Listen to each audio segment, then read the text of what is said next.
Fala galera, sejam bem-vindos ao Estação Nerd, o seu programa de séries e filmes. E hoje, no nosso programa de estreia, a gente vai falar sobre o cinema, que com mais de seus 120 anos tem crescido e se modificado muito. Seja no drama, na comédia, na ação ou na ficção, o cinema continua a crescer e se modificar e, claro, sempre encantando seus espectadores. Hoje a gente vai mostrar um pouco como surgiu e como tem sido a evolução do cinema ao longo desses anos.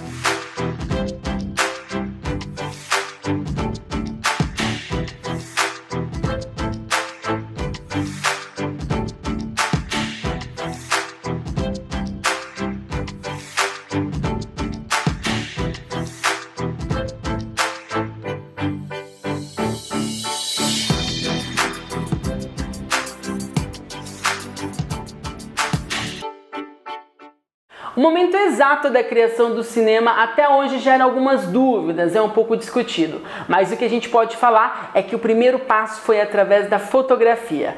Em 1890, Thomas Edison, o mesmo cara que criou a lâmpada elétrica e o fonógrafo, descobriu que se passasse rapidamente diversas imagens estáticas, produziria sim um efeito de movimento. Foi aí que ele teve a brilhante ideia de criar pequenas caixas escuras, onde as pessoas com um auxílio de uma manivela, movimentando aquela manivela, poderiam assistir pequenos curtas. Claro, isso em escalas bem pequenas ainda. No filme Oz, Mágico e Poderoso, estrelado por James Franco, Thomas Edison foi homenageado pela sua contribuição ao cinema.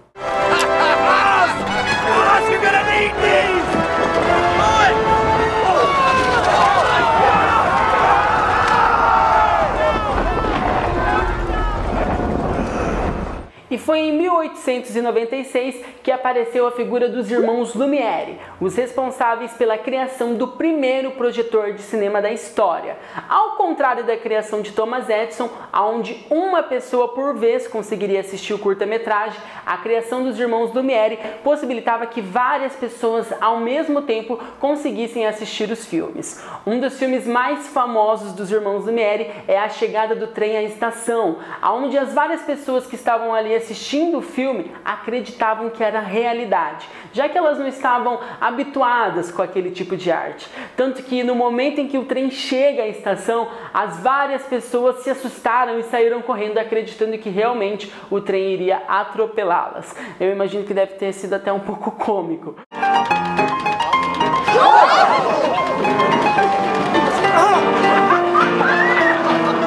O cinema estava praticamente pronto, praticamente criado, só que os filmes ainda não contavam histórias como a gente vê nos dias de hoje. Quem conseguiu enxergar esse potencial no cinema foi o iluminista Georges Méliès, que depois de assistir uma das projeções dos irmãos Lumière, teve então a ideia de fazer com que os filmes contassem uma história. A gente pode dizer que Georges Méliès foi o responsável também pela criação dos efeitos especiais, já que ele passou a inserir truques de mágica nos seus filmes para trazer um pouco mais de fabulosidade, um pouco mais de encantamento para suas histórias. O seu filme mais conhecido é Viagem à Lua, de 1902. Inclusive, ele se baseou em um dos contos de Júlio Verne. E se você tem interesse pela história do cinema, quer ir mais a fundo, conhecer um pouco mais, vale muito a pena conferir esse filme. Ele tem aproximadamente 15 minutos, é um curta-metragem e com certeza merece estar na sua lista.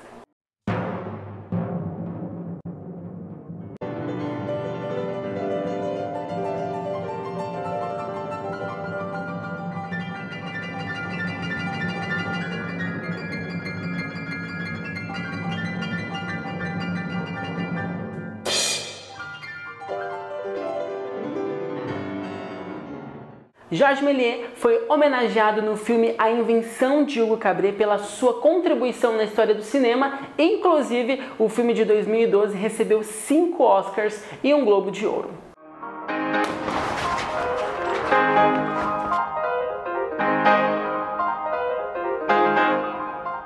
Até então só existia um tipo de gravação no cinema, que era mais ou menos parecido ali com teatro, com apenas um plano.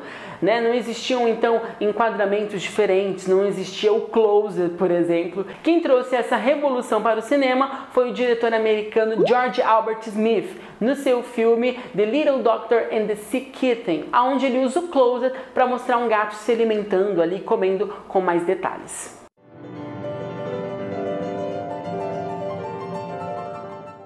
Outro pioneiro da sétima arte que com certeza merece ser lembrado é o Faroeste de 1903, O Grande Roubo do Trem. Esse filme marcou o início do cinema moderno, com movimentação de câmera, montagem paralela, características essas que seriam aperfeiçoadas futuramente por Charles Chaplin.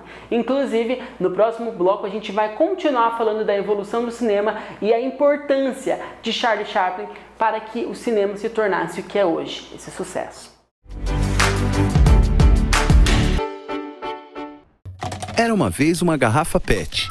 Veio a reciclagem e a transformou em tecido, vassouras, madeira plástica e até casco de barco. Você tem um papel importante nessa história. Colocar os plásticos, papéis, vidros e metais no lixo seco, separados dos restos de alimentos e outros materiais orgânicos no lixo úmido. Isso facilita o trabalho dos catadores, gera empregos e poupa recursos naturais. Mude de atitude, separe o lixo e acerte na lata. Governo Federal. Capacitar profissionais para atuação no campo da biotecnologia agrária. Esse é o compromisso do mestrado e doutorado em Biotecnologia Aplicada à Agricultura da Universidade Paranaense, recomendado pela CAPES. Com moderna infraestrutura e corpo docente com formação internacional, o mestrado em Biotecnologia Aplicada à Agricultura da Unipar prepara os melhores mestres e doutores para o mercado de trabalho. Venha fazer parte desta equipe de sucesso. Unipar, um espaço para o seu talento.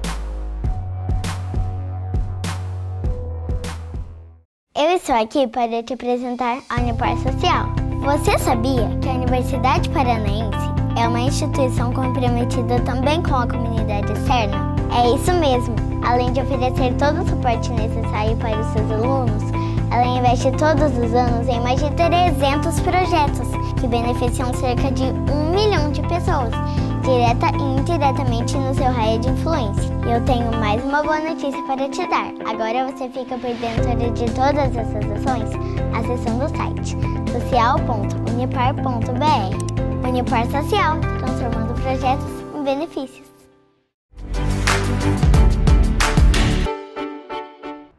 Estamos de volta com Estação Nerd e continuando sobre a evolução do cinema, vamos destacar agora a importância de Charles Chaplin. Chaplin nasceu na Inglaterra, porém foi só nos Estados Unidos que ele recebeu o status de lenda, né? Pela sua atuação irreverente, ele acabou chamando a atenção de um estúdio norte-americano e em pouco tempo ele se tornava então a maior estrela desse estúdio.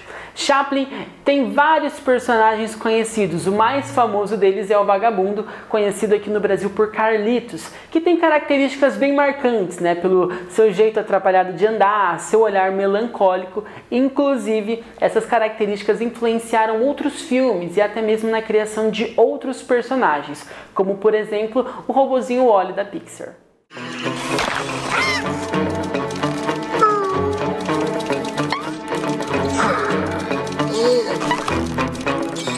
Um dos filmes mais polêmicos feito por Chaplin foi O Grande Ditador, que faz referências à Alemanha nazista e também faz críticas aos Estados Unidos pelas políticas internas que estavam acontecendo no país naquela época. A grande maioria dos filmes de Chaplin eram mudos, mas especialmente nesse filme ele faz um discurso falando sobre a Alemanha nazista e criticando o modo de vida nos Estados Unidos. Ele fala sobre a liberdade, sobre esse direito que todos deveriam ter. The bitterness of men who fear the way of human progress. The hate of men will pass, and dictators die. And the power they took from the people will return to the people. And so long as men die, liberty will never perish. Outro filme marcante de Chaplin é Tempos Modernos. Inclusive, eu acho que nas aulas de história você já deve ter assistido esse filme. Nesse filme, Chaplin faz críticas à sociedade consumista e principalmente aos grandes empresários que pouco estão preocupados com a situação do trabalhador comum.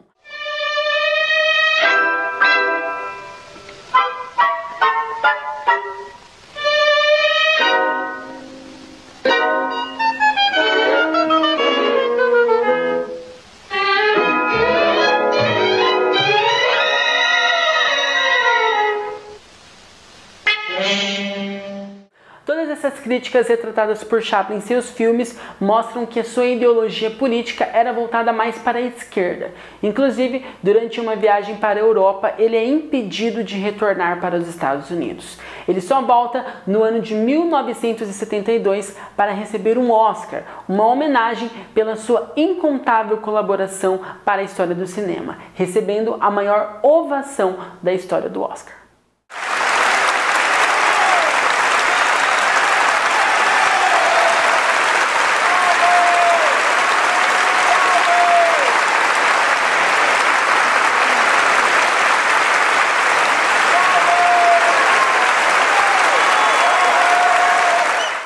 A sua história é narrada no filme Chaplin, estrelado pelo ator Robert Downey Jr., o nosso conhecido Homem de Ferro. What do I do?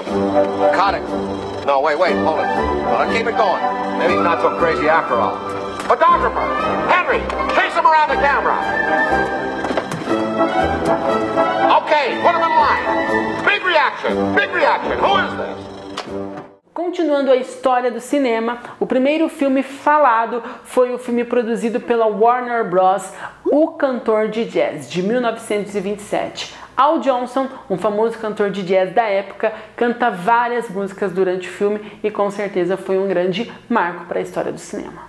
Pulando agora para a década de 30, mais exatamente 1935, o filme mais aguardado do ano por Hollywood foi o filme Beleza e Vaidade, que foi o primeiro filme da história do cinema a utilizar o sistema Technicolor, 3 cores. Então ele foi o primeiro filme colorido e realmente foi muito marcante. Becky, but I lost willingly. Now I've no more. I'm in debt. Have you tried to borrow? It's not a bad method. There's no one left to borrow from. How did you do it, Nicky? A partir daí, as tecnologias só foram avançando até a chegada dos computadores. E em 1995, tivemos o primeiro filme criado totalmente nessa máquina. Toy Story, com certeza marcou a infância de muita gente. My name is Woody. This is my spot. I am Buzz Lightyear. I come in peace. You are a child's plaything. You are a sad, strange little... Outra inovação foi os filmes 3D. Apesar de muita gente achar que é uma tecnologia recente, o primeiro filme a ser exibido nesse formato foi The Power of Love, de 1920. Ao longo dos anos, a tecnologia virou moda durante algum tempo, mas logo depois ela desapareceu. Nos anos 50 e 80 houveram novas tentativas, mas elas foram frustradas, já que a tecnologia não se popularizou. Mas foi recentemente que a tecnologia ganhou novos recursos através do diretor James Cameron no seu filme Avatar, se tornando então a tábua de salvação dos estúdios.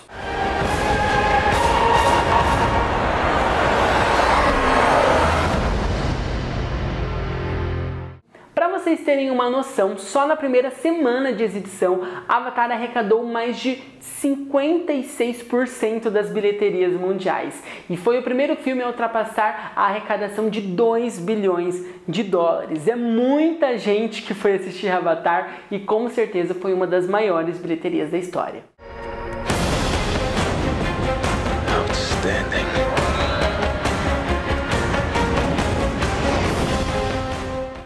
A inovação nunca para e os novos recursos tecnológicos estão surgindo a todo tempo. Nós estamos ansiosos para ver quais desses recursos serão agregados ao cinema. Eu espero que hoje o programa tenha despertado em você um pouco da curiosidade sobre a história do cinema e tenha te ensinado muita coisa legal sobre essa arte que merece cada vez mais ser valorizada. É isso aí, o nosso próximo encontro já está marcado e eu aguardo vocês aqui no Estação Nerd.